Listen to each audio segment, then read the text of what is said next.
It's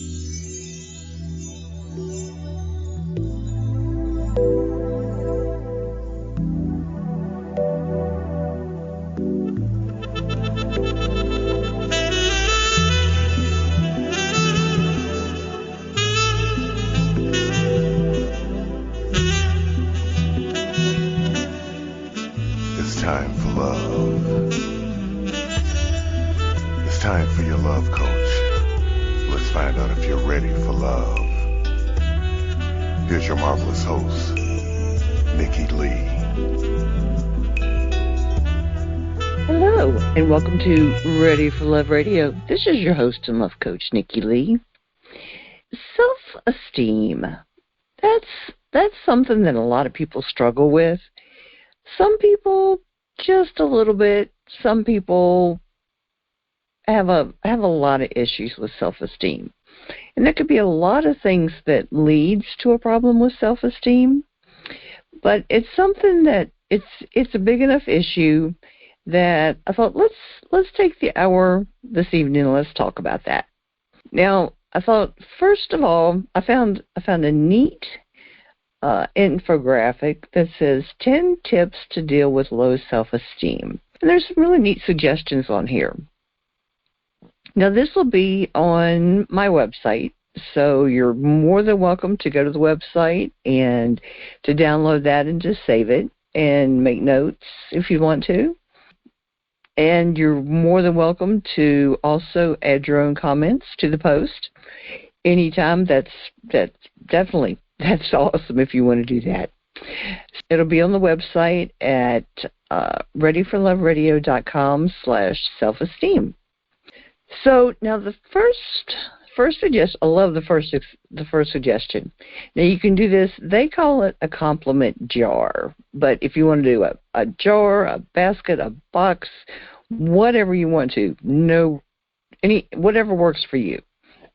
But now for an entire month, and at least once a day. Now if you come up with more than one, that's awesome, but at least once a day, I want you to write down something you like about yourself, no matter how small or how big.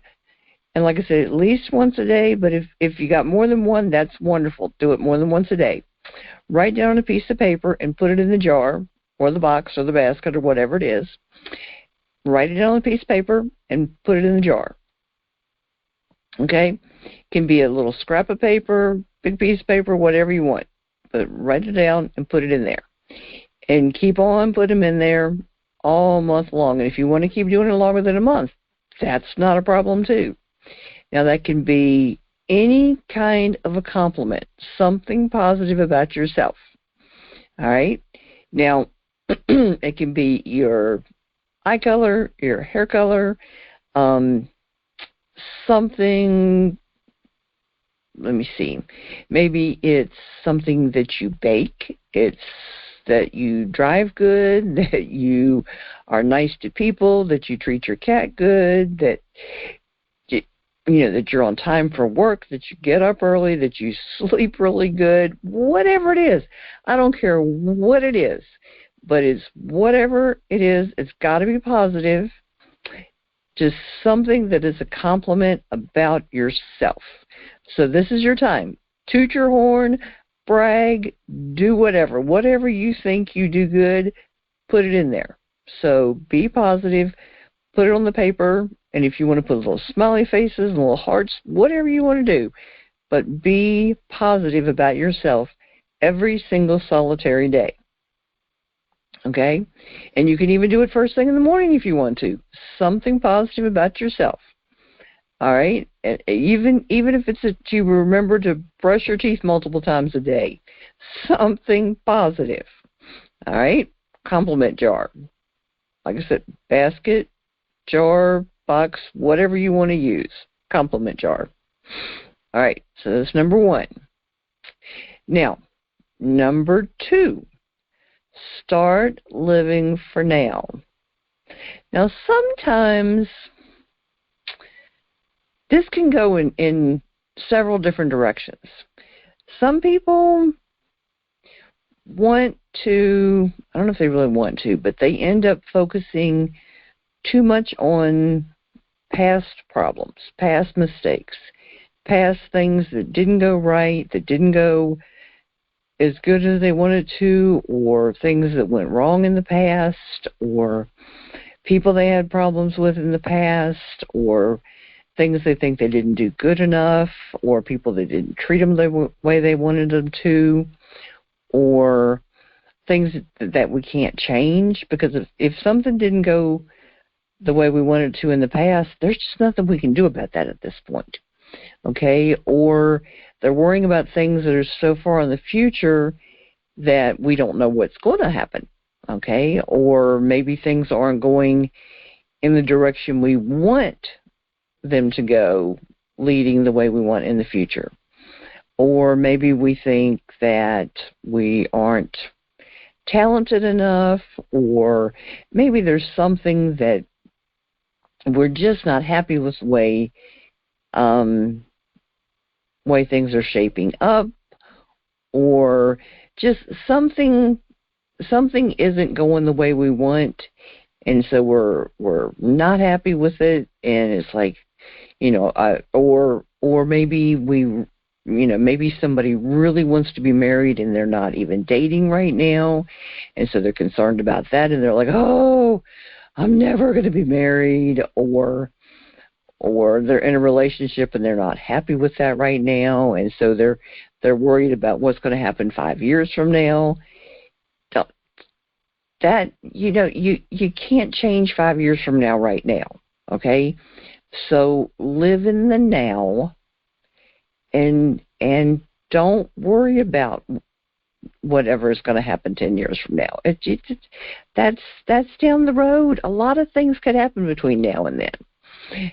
And I know a lot of times family or friends may put pressure on us, and maybe, like, usually family means well, but, sometimes they can really, really create havoc in our lives, even though they're trying. They mean well, and I know a lot of times I would get in these conversations with my grandmother, and she'd be like, I just want you to be happy. And I could never get her to understand that I was very happy with the way my life is, even though it wasn't what she thought would make me happy. And I'm like, what you picture my life should be is not what's going to make me happy. What I'm doing is making me happy. So don't. Everybody tries to push you into what they imagine is going to make you happy, and so you kind of, sometimes you got to kind of just sit down and tell them, you need to just kind of back off. Like I said, a lot of times they mean well, but they can be putting a whole lot of pressure that's not helping the situation. You gotta set boundaries up for people. And they need to learn to stay on their side of the boundaries and let you live your life. And that's a whole nother topic for a whole nother show. But living for now, and learning to be happy with now, that can make a huge difference. Okay. Now, a lot of times I've talked about keeping a journal.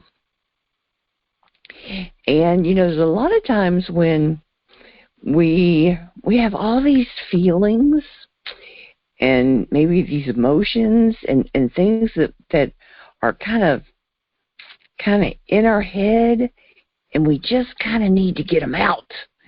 And we may not know how to get them out.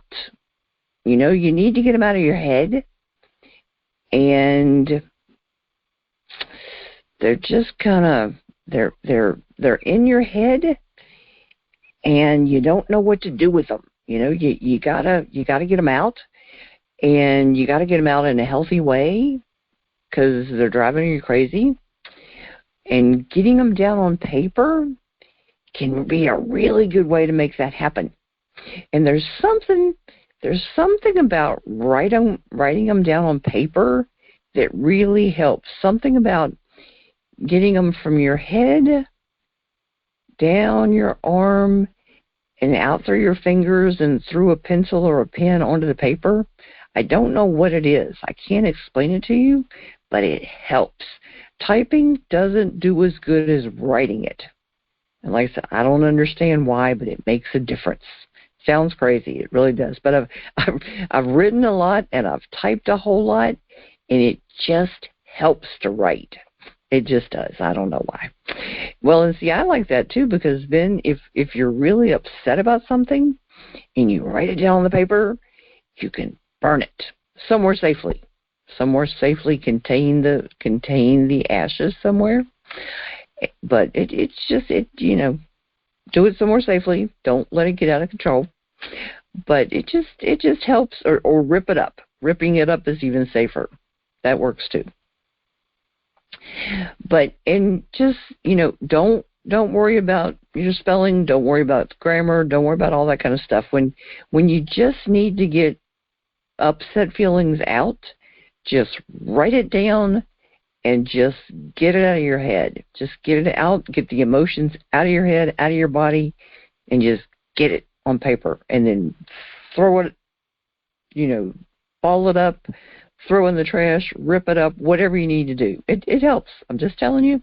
I've done it. It works. It helps. And then you can just, if you write it in a journal and you keep it, then just close the journal and put it in a drawer or put it under the bed or do something and get it out of your sight for a few days and just leave it there. It just helps. It really does. Like I said, just helps to get it out of your head. Otherwise, it's stuck in your head and it's driving you crazy. And a lot of times it's amazing how many times I've got something going on and I just kind of need to talk through it. And sometimes you just need to just get the words out. And I know there's times I will even, and this is going to sound crazy, but sometimes I'll just talk to Muse about it, my cat. And it's like I'm talking to myself, but I don't feel quite as goofy if I talk to him as if I talk to just, the air and myself. And it's the same thing when you just write it down on a piece of paper. And then sometimes I'll read it back to myself. And it helps. It just really helps. So just some things that I do that really does help me to kind of work through some problems. Okay, now this next one, it's a lot easier to notice this kind of thing in another person than it is to notice it in ourselves sometimes. And I've actually noticed too, I noticed this with my dad one day, that if you're around people that do this a lot, you may not notice it with friends either. Because I was with him one day and noticed this instantly with friends of his. And when I brought it up to him, he had no clue what I was talking about. We actually went out to breakfast with friends of his, and his friend's wife complained and complained and complained and complained the entire time we were there. And her husband had fixed a really nice dinner for the night before, fixed dinner, and washed all the dishes and cleaned the whole kitchen and did everything for the night before. And she complained about every single thing he had done. Nothing was right. The kitchen wasn't done perfectly. She complained about how he loaded the dishwasher. She complained about each thing that he had fixed. It wasn't cooked exactly right. She complained about something with breakfast the next morning. And she complained about how he was dressed and that they hadn't gotten there on time. I mean, everything. She just complained about everything. And it drove me crazy. And we walked back out of the restaurant, and I'm like, how in the world do you stand being around her? And Dad looked at me. He goes, what in the world are you talking about? And I'm like, she complains all the time. How do you stand that? And he looks at me. He says, I don't know what in the world you're talking about. And I'm serious.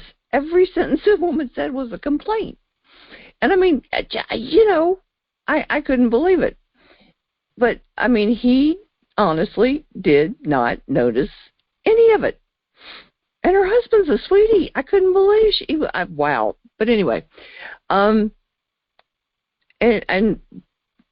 poor man. I mean, he just sat there, and you could see him just almost shrinking in his chair as she just kept on and on and on.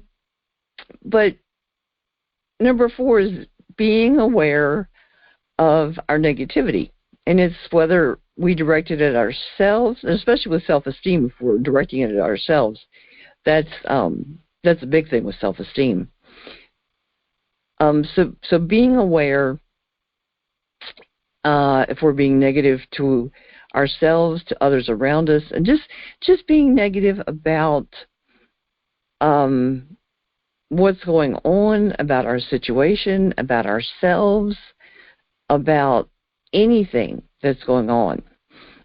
So if we're recognizing the negativity and responding positively makes a big difference, especially if we're being negative toward ourselves. Talking negatively, and if we're doing that, especially if we're being negative and talking in negative ways about ourselves, if we are presenting ourselves in a negative way, and if somebody is saying something and we're putting ourselves down, and if we are, like I said, doing anything in that sort of way to make ourselves look bad or seem more negative, any of those kind of things are just going to reinforce that bad self-image. And also, I mean, other people doing it hurts our self-esteem, but when we're doing it to ourselves, that's even worse, So we want to first of all, we want to not be saying negative things about ourselves, and not putting up with other people doing it, not doing it ourselves. But like I said, sometimes we just kind of do it out of habit. I know I used to do it as a self-protection mechanism, because I knew certain people I was around were going to do that kind of thing to me, so I would try to beat them to it. It didn't. I know this sounds weird, unless you're the kind of person that's like me and did, well, like I used to be and do it too. It didn't quite hurt as much if I was doing it first. If I beat them to it, and if I was the one making the joke and saying something about myself, it didn't hurt as bad as if somebody else was doing it. And like I said, that's going to sound stupid to people that haven't done it. But if you're the kind of person that was in the same kind of situation that I was, you'll understand what I'm saying. So, but like I said, you get in the habit of doing that kind of thing, and like I said, it's a self-protection mechanism. Well, you think it is. Because you just kind of get so used to people saying hurtful things. And I know I had myself convinced that if I insulted myself first, it just wasn't going to hurt quite as bad. And thank goodness I finally broke that cycle. But it took quite a while. And I mean, for years I would do it, and it was just a reflex. I got so used to doing it that I did it without even thinking, and it took a long time to break that cycle. It felt really good to stop it finally, but we need to become aware of the fact that we're doing it, and then make the effort to stop doing that. Okay, number 5 is ask ourselves if. So, if somebody else was in my position, would I make them feel negatively? Okay, so if we're doing things to make ourselves feel bad, okay, so if I'm doing something, okay, and I feel the need to make myself feel bad about it, okay, now let me kind of role play and just kind of test this out, okay. If I saw somebody else doing the same thing, would I feel the need to go up and treat them the same way I'm treating myself?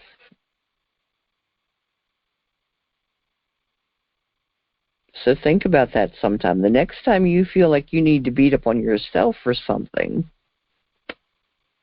stop, take a few minutes, and say, if that was somebody else, would I go up to them and treat them the same way and talk to them the same way I'm talking to myself? Would I be judging them as harshly as I'm treating myself? Or would I give them a break? Would I cut them some slack? And wait a minute, would I maybe give them some encouragement?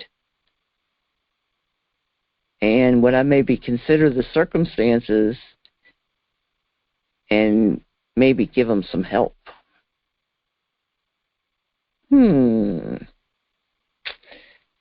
Yeah. If you look at it like that, it makes it look a little bit different sometimes, doesn't it?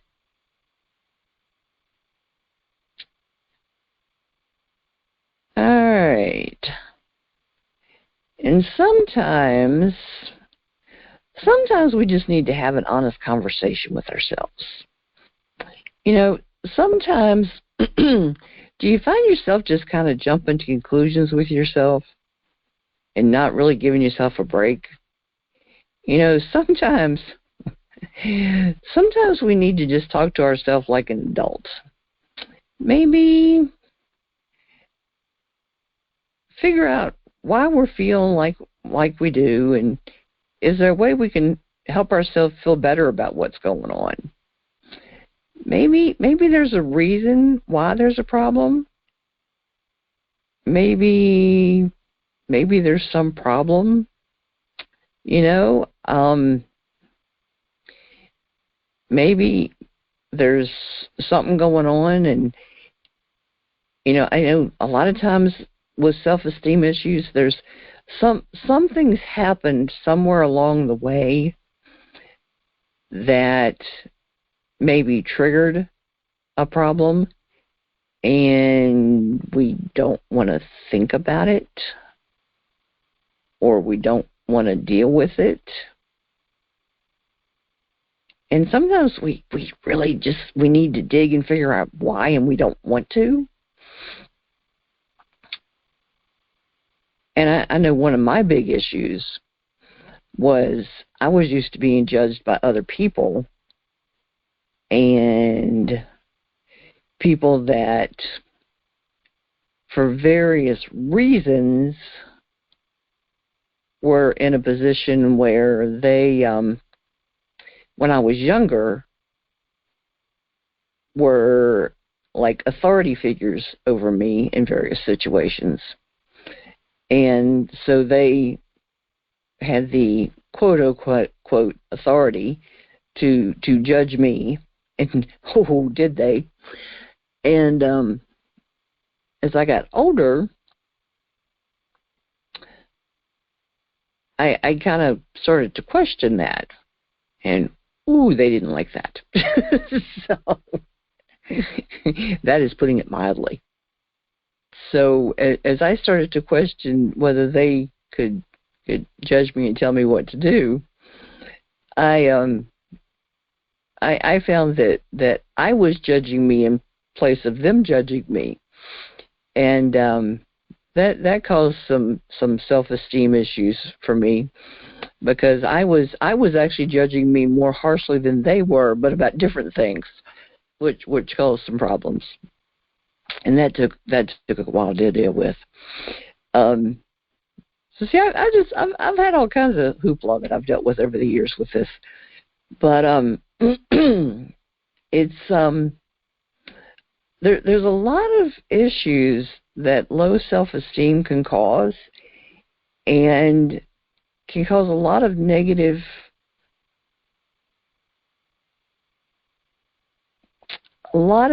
issues in our life that create other problems. And it's amazing how many things from when we're younger can manifest themselves with other problems as we get older. And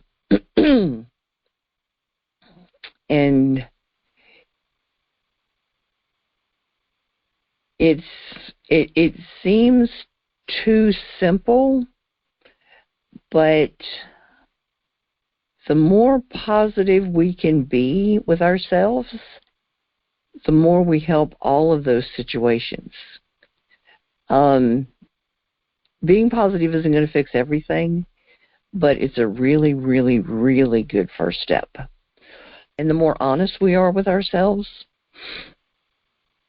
that's a big help for us too. And when we're trying to think back about what could be causing us to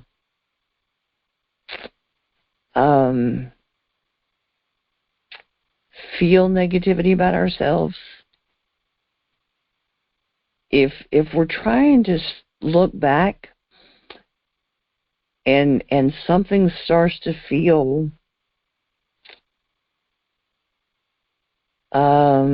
uncomfortable,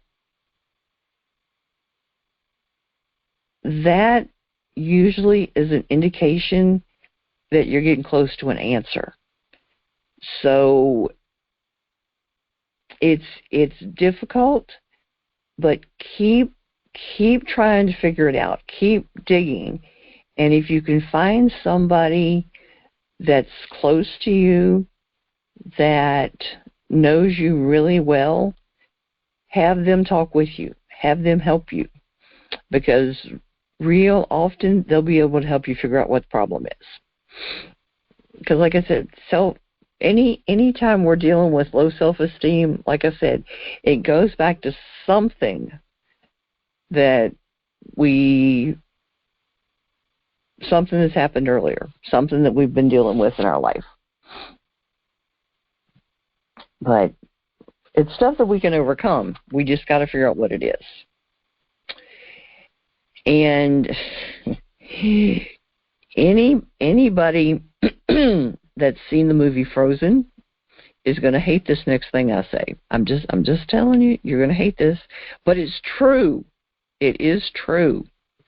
Now, there's a lot of things that many people are just hanging on to. Now, you may be hanging on to it subconsciously. Okay, you may not understand or remember or know that you're hanging on to some of these things from when you were younger, because it may be subconscious, but you are.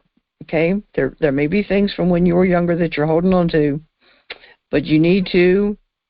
You know what I'm going to say? You need to let it go. Okay? It could be something from when you were a kid, and it may be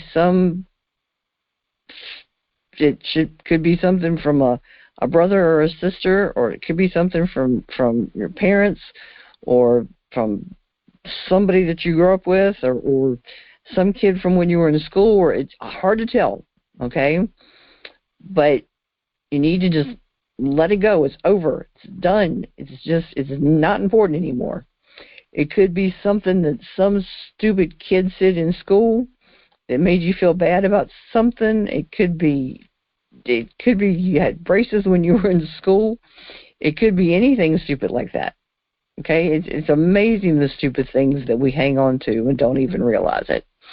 But, it could be, it's amazing the stupid stuff from school that we hang on to sometimes. But, there's so many times that there's some things that we unconsciously hang on to from when we were younger.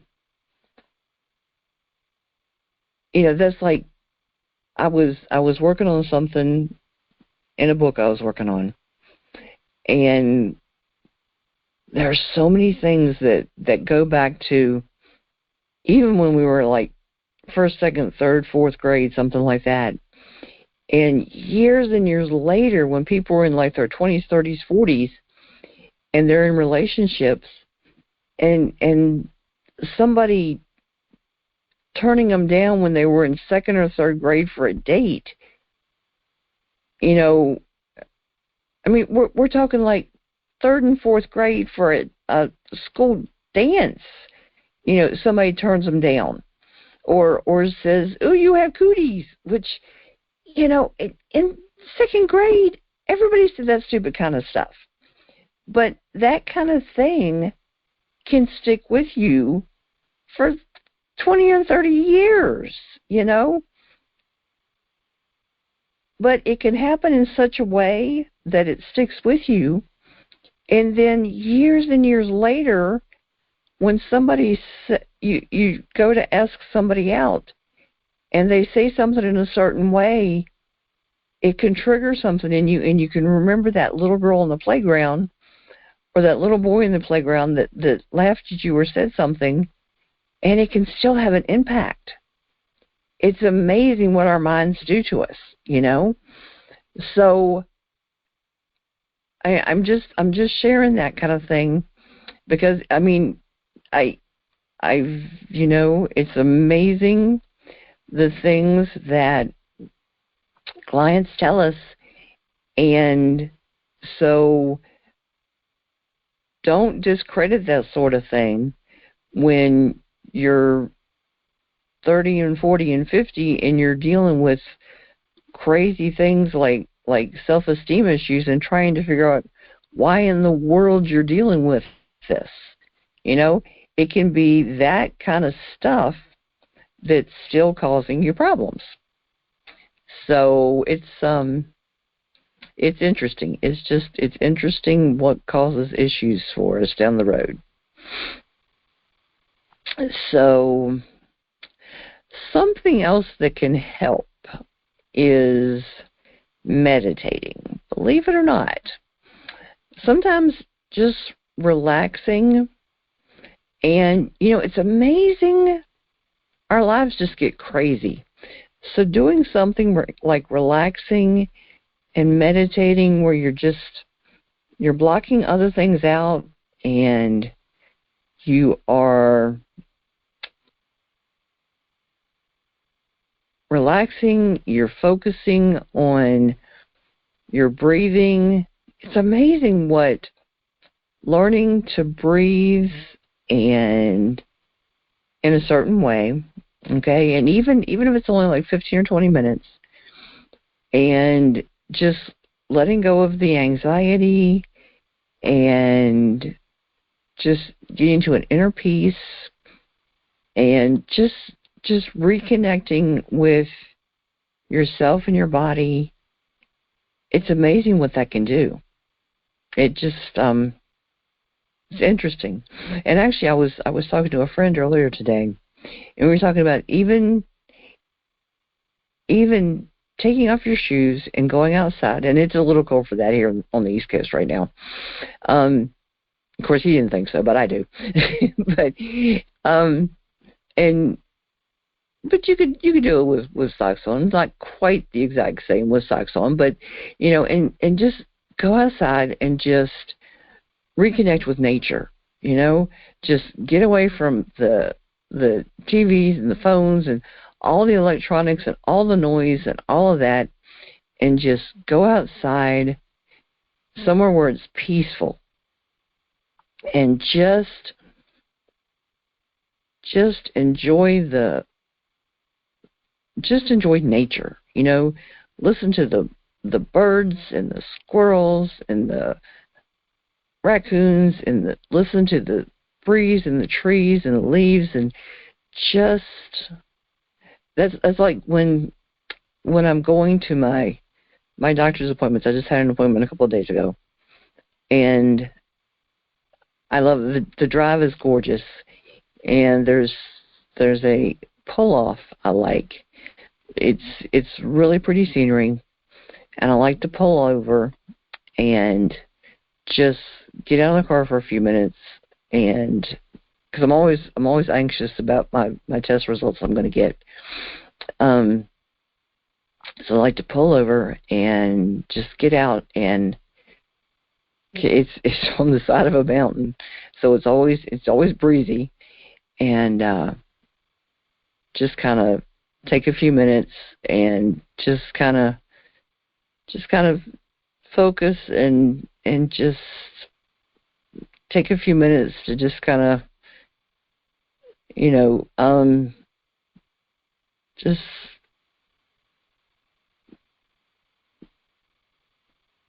just kind of get centered before I go over and start with the test and the doctor's appointments and all that kind of stuff.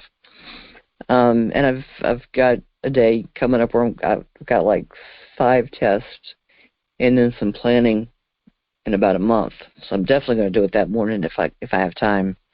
Because it's going to be a long day. But it's just kind of nice to just kind of, like I said, just kind of get centered and focused and all that, and a few deep breaths before I go over and we get started with everything. But there are too many days where we don't get to do that kind of thing before just rushing right into everything that needs to be done. And it's interesting how that kind of starts the day. It's just kind of, you should start it sometime. It's just kind of interesting. Okay. And be an active participant in your life. Now, if I say that, what does that mean to you? An active participant in your life. Now, you may be saying, well, yeah, of course. But do you know people that maybe it doesn't feel like they're participating in their life? You kind of just go along and,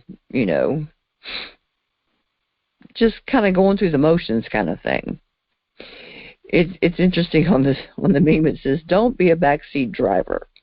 It says, when you let your emotions run your life, you aren't truly in control. Start actively participating in your life to help develop a more positive attitude. Now, it's interesting because I was told years ago by a couple people that it was bad that I wanted to be in control of my own life. And I basically told him, I said, well, the thing is, if you don't control your life, somebody else is going to take control of it. And I still feel that way. But this is an interesting point with this, that, if you're not controlling your life, your emotions are going to take control. And do you know people that if you think about it, that their emotions are kind of running roughshod over them? You know, that it seems like their emotions are out of control all the time. I certainly know people that seem that way, that their emotions are always just way up or way down, like all the time, and they never seem to be like on an even keel. And it's I don't really want to say easy, but life is much more manageable if you can get your emotions under control. And I think it's better to feel like you're in control of your life and be able to manage your life and feel better about yourself if you can get your emotions under control. Now, there's going to be times, and I know this, well, with health stuff, I've definitely felt out of control with things. So there will be times from time to time where emotions are out of control. But for the most part, you know, we should be able to get things to the point where we can manage them. Now, there's some interesting facts at the bottom of this. I think y'all might find this interesting. Just to kind of give you some ideas about where people are with self-esteem. It says 74% of girls say they're under pressure to please everyone. That's rough.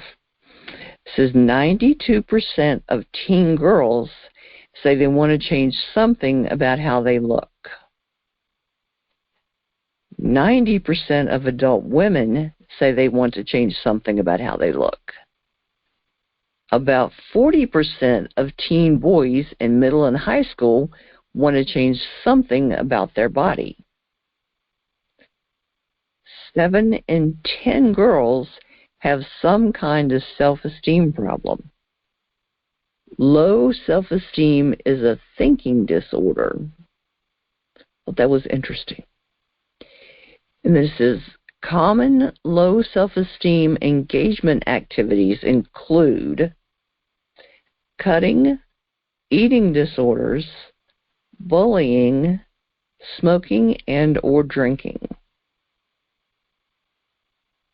That's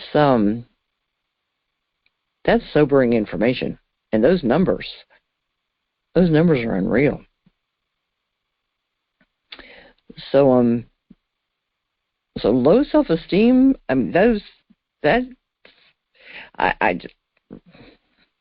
I knew the numbers for girls and women were high. I don't think I knew it was quite that high. And almost half of teen boys in middle and high school. That's something.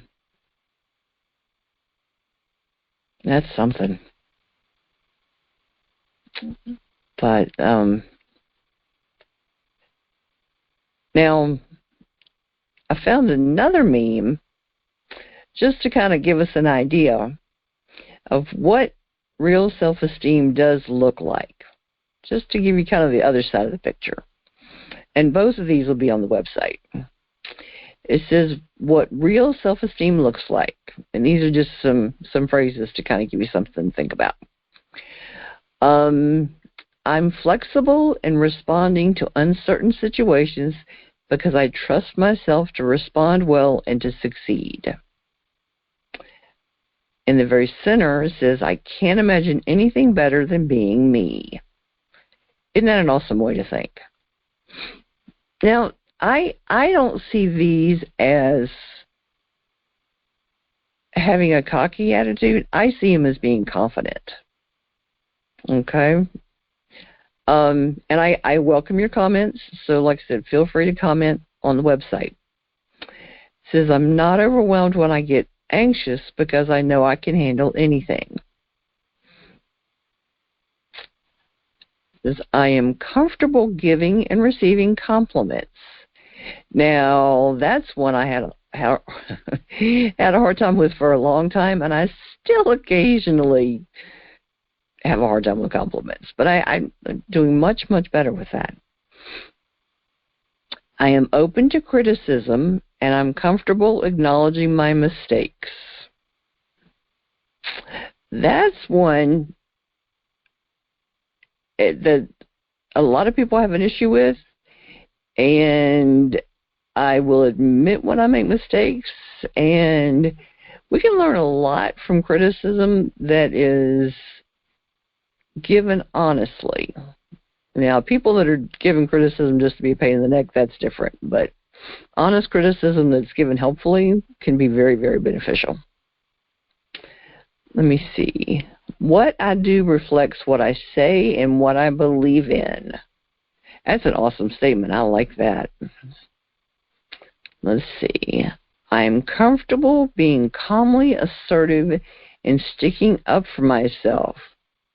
Oh, yeah, that's self-esteem and confidence. I like that. And let's see. For me, being alive is a fun adventure, and I'm open to new experiences and possibilities and the unknown. Ooh, I like that one too. Let's see. And how about I speak honestly and openly about my accomplishments and my faults because facts don't bother me. Ooh, I like that too. And you yourself, as much as anybody in the entire universe, discover your love and affection. Ooh, that's a nice one at the end too. I like that. Yeah, I would very much like to hear if y'all have additional thoughts on that. I like those. I like those very much. I find the neatest stuff on Pinterest. I really do. But those are good. So, like I said, definitely feel free to share your thoughts about that. Because, like I said, self-esteem is definitely a major issue for a lot of people. And I know all too well how much of a problem it could be. So I'd love to hear your thoughts about that. Those were really cool. I like those. But feel free to check out the website, readyforloveradio.com. And if you go to the website and you just right click on the pictures, you can save a copy of those if you'd like to have a copy for yourself. They're good information on both of them. You know, if you've listened to my show before, you've likely heard me mention my Love, Accept, and Respect Yourself program. Now, that program is made up of 12 modules, 12 lessons, and it's a home study program that people can do at their own speed. And I've also got those as 12 ebooks in the Kindle store on Amazon. If you get the full program, it also comes with quite a few other additional things that I have for people to read, watch, listen to. I've included a whole lot of my radio shows as additional audio to listen to. There's some videos and other things. And from time to time, I have a special for only $197 for everything. And just the ebook workbooks are 500 pages of content. So there's a lot of content to it. But I just wanted to mention, I was just looking over the list of the different workbooks, or a lot of exercises in those to do also. But a lot of the content and the subjects of those lessons go along with the topic tonight. Lesson 3 is Stop That Negative Voice in Your Mind. Lesson 4, put guilt and shame behind you and forgive yourself. That's a big part of getting over Low Self-Esteem. Lesson 6 is Can I Move Past a Troubled Childhood? Which we definitely can.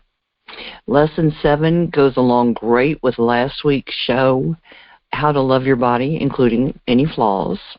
And I don't care who a person is. We've all got something about our body that's not perfect, but you know what? That's okay. It's our body, and we live in it. It's like I remember after my dissection and open heart surgery, there were people that complained to me if because they could see the scar from my surgery, and I'm like, I earned that. As far as I see it, I earned it and survived it. And if I happen to wear something that I got to the point where it didn't bother me anymore that people could see it. It did in the very beginning, but after that, I was like, I've survived it. I'm proud of that. It took a lot of work to come back from that, both times. And then lesson 8 is what to do when you stop loving yourself. There's times when we find it very hard to unconditionally love ourselves. Lesson 9, when other people stop you from loving yourself. What do we do when that's the case? And let me see. Lesson 10. I love lesson 10. It says, enjoy the single life until you find a healthy, loving relationship. And then lesson 11, how to love yourself as life changes. There's so many changes we go through throughout life, whether it's going from being single to being married to being divorced, maybe, as we get older, maybe a person we've had a relationship with, whether married or not, may either leave or maybe they die. Maybe life just changes because of illness. Maybe it's not the same life. We just have to make changes because of illnesses. And, like I said, there's a lot of reasons life has to change. I mean, and everybody's gone through a lot of changes because of COVID. We've had to make adjustments in how we deal with life and deal with other people. And then lesson 12, we end up with prepare a plan to love yourself and your life. So I just wanted to let y'all know that if any of those specific topics resonate with you, each of those individual ebooks and workbooks are in the Kindle store, and I will add those to the show page. And feel free, if the entire program sounds like something you'd like to look at, I'll also make sure to include that link, and it's normally $297 for the entire program, but I will have the discounted link on the show page as well for only $197. So I do that from time to time for special reasons, and like I said, it fits in so well with today's topic that I will do that and include that. So the link will be readyforloveradio.com/self-esteem. And I will remind you that next week, my good friend Paul Bagg, who's been on the show quite a few times over the years, is going to be with me, and we are starting the series on spirit animals. And he's going to be with me, and we are going to be talking about this is going to be the introduction to the spirit animals, talking about spirit animals, animal totems, and animal guides. So this is the big introduction to kind of give you a foundation. And then starting next month, each month I'm going to be having 1 week. I'll be talking about one animal and going in depth about the different qualities of the animal, and as far as being a spirit animal and its its qualities and its medicine, and that will make sense after next week. And how it works as a spirit animal. So it's fascinating. I'm thoroughly enjoying learning all this stuff. So we will start the series next week. So I've enjoyed being with y'all this evening, and I hope you got some good information. And like I said, feel free to go to the website, and there'll be a link to the replay, and the 2 memes will be there also. And I'll be with you next time on Ready for Love Radio.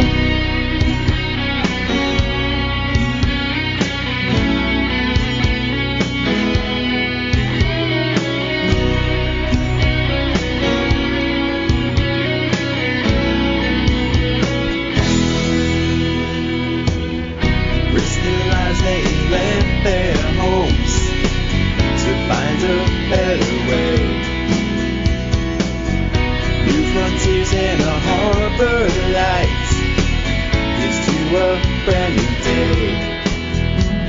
A market crash and many wars. They took their toll, still our ego soars. A dark September brought us closer yet. On a liberty no one treads. We never run, we never hide.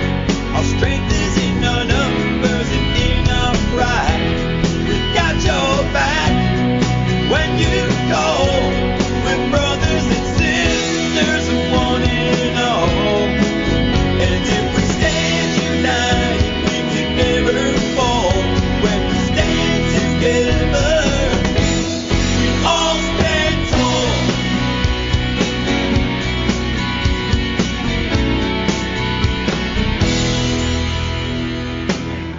You live there on the left, I'm over here on the right. I leave my house with the blue tie on, your red one's out of sight. And even